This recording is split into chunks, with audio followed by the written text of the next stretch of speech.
ranking every live-action Superman film. Superman 3, an excruciating, unfunny series of Rube Goldberg hijinks and slapstick nonsense that focuses on some boring-ass nerd guy over Superman until Superman finally rocks up for long enough to do the least interesting, half-assed, bizarro-ish plot and then fight himself in one of the all-time lamest fights ever committed to film. Also, at the end, he fights a robot, and it makes me so sad that it's not Brainiac, but at least at that point, it's not trying to be funny anymore, at least not intentionally so.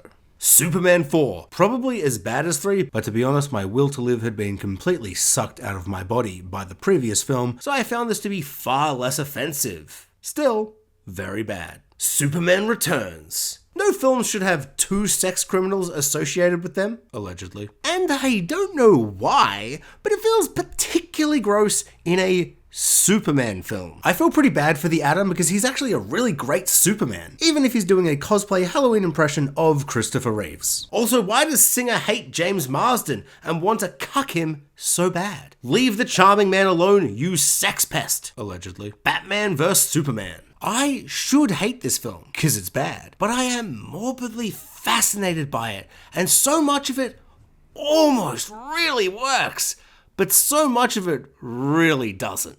I am endlessly disappointed, yet curious and somehow excited by this film in this strange, contradicting type of way. How does this movie exist? I fear I will never puzzle out its baffling mysteries. Superman 2. The scene set at Niagara Falls was on the Canadian side, so they crossed the border to view the falls, which feels like a waste of an afternoon at border crossing, but I don't know, I guess Superman canonically thinks the Canadian side is better, and it is. Can confirm, I was literally there like 3 days ago. Oh, and the movie, I don't know, it's fine I guess. Superman, original recipe Superman. Reeves' soulful and magical performance and John Williams' hopeful and uplifting score carries this film so hard that people forget that Lex and Otis are maybe the least interesting and most painfully unfunny villain duo of all time. I can't stress enough how much I hate Lex and Otis in this film. Lex spends so much of these films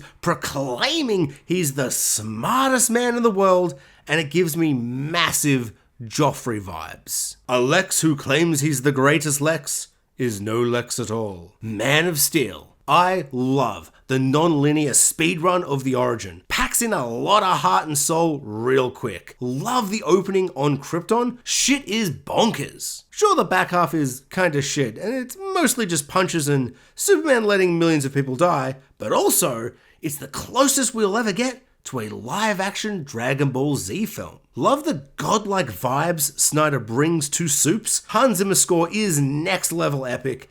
And let's be real, can't get much better than Rusty and Costner for double dad duty. James Gunn's Superman. Not a perfect film, but hot damn if it doesn't give it a red and blue hot go. Filled with heart, filled with humor, filled with cheesy soul and absurd, colorful energy. Great Supes, great Justice Gang, great vibes.